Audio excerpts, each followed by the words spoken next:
The Book of Habakkuk. Habakkuk chapter 1. The prophecy that Habakkuk the prophet received. How long, Lord, must I call for help, but you do not listen? Or cry out to you, violence, but you do not save? Why do you make me look at injustice? Why do you tolerate wrongdoing? Destruction and violence are before me. There is strife and conflict abounds. Therefore the law is paralyzed, and justice never prevails. The wicked hem in the righteous, so that justice is perverted. Look at the nations and watch, and be utterly amazed. For I am going to do something in your days that you would not believe even if you were told. I am raising up the Babylonians, that ruthless and impetuous people who sweep across the whole earth to seize dwellings not their own. They are a feared and dreaded people. They are a law to themselves and promote their own honor. Their horses are swifter than leopards, fiercer than wolves at dusk. Their cavalry gallops headlong, their horsemen come from afar. They fly like an eagle swooping to devour. They all come intent on violence. Their hordes advance like a desert wind and gather prisoners like sand. They mock kings and scoff at rulers. They laugh at all fortified cities. By building earthen ramps, they capture them. Then they sweep past like the wind and go on. Guilty people, whose own strength is their God.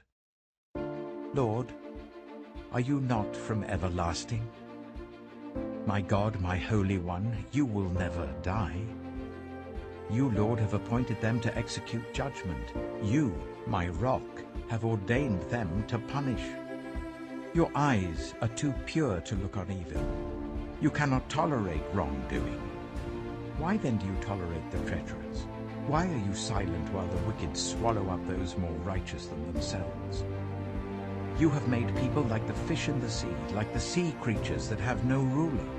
The wicked foe pulls all of them up with hooks. He catches them in his net. He gathers them up in his dragnet. And so he rejoices and is glad. Therefore he sacrifices to his net and burns incense to his dragnet. For by his net he lives in luxury and enjoys the choicest food. Is he to keep on emptying his net, destroying nations without mercy? Habakkuk chapter 2.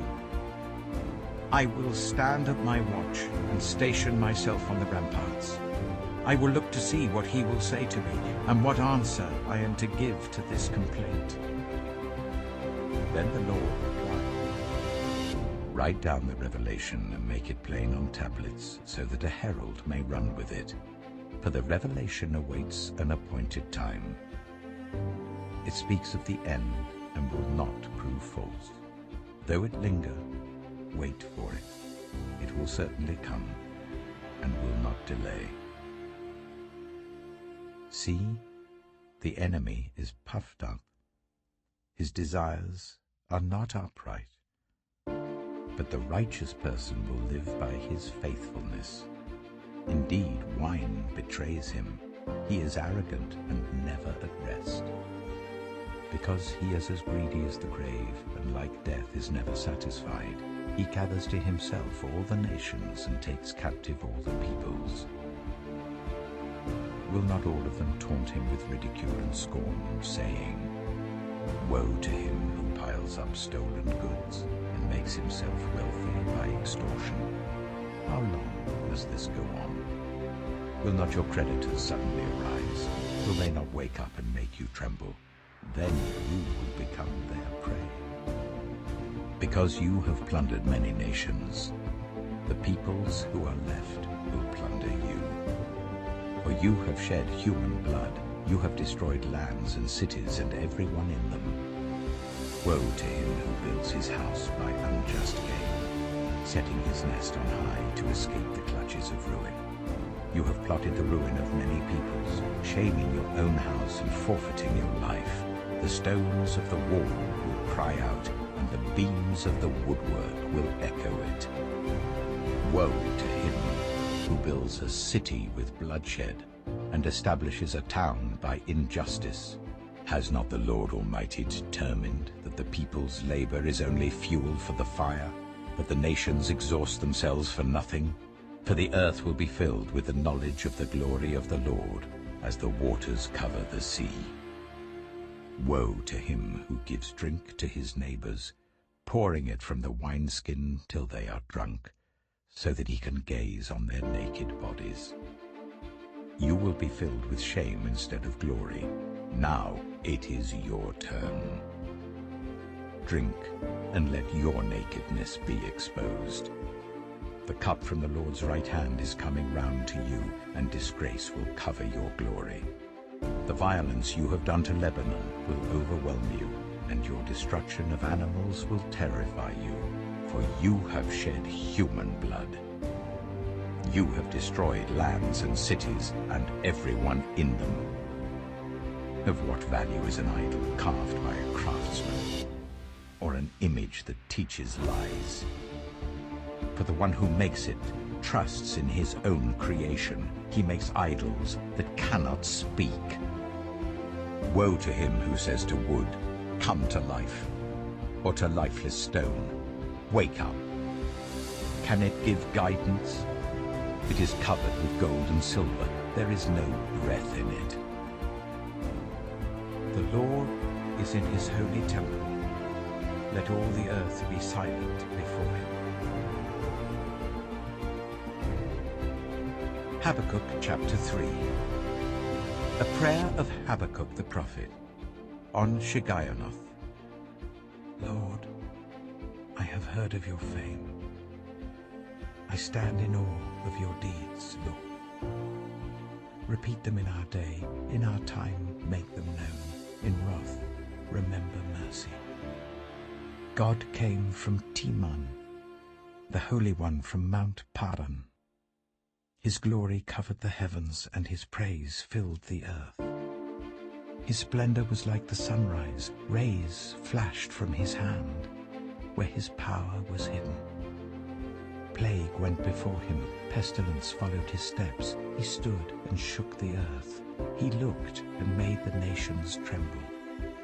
The ancient mountains crumbled and the age-old hills collapsed, but he marches on forever. I saw the tents of Cushan in distress, the dwellings of Midian in anguish. Were you angry with the rivers, Lord? Was your wrath against the streams? Did you rage against the sea when you rode your horses and your chariots to victory? You uncovered your bow. You called for many arrows. You split the earth with rivers. The mountains saw you and writhed. Torrents of water swept by. The deep roared and lifted its waves on high. Sun and moon stood still in the heavens at the glint of your flying arrows, at the lightning of your flashing spear. In wrath you strode through the earth, and in anger you threshed the nations. You came out to deliver your people, to save your anointed one. You crushed the leader of the land of wickedness. You stripped him from head to foot. With his own spear you pierced his head when his warriors stormed out to scatter us, gloating as though about to devour the wretched who were in hiding. You trampled the sea with your horses, churning the great waters. I heard, and my heart pounded, my lips quivered at the sound. Decay crept into my bones, and my legs trembled. Yet I will wait patiently for the day of calamity to come on the nation invading us. Though the fig tree does not bud, and there are no grapes in the vines, though the olive crop fails and the fields produce no food, though there are no sheep in the sheepfold and no cattle in the stalls, yet I will rejoice in the Lord. I will be joyful in God my Saviour. The sovereign Lord is my strength. He makes my feet like the feet of a deer. He enables me to tread on the heights. For the director of music on my stringed instruments.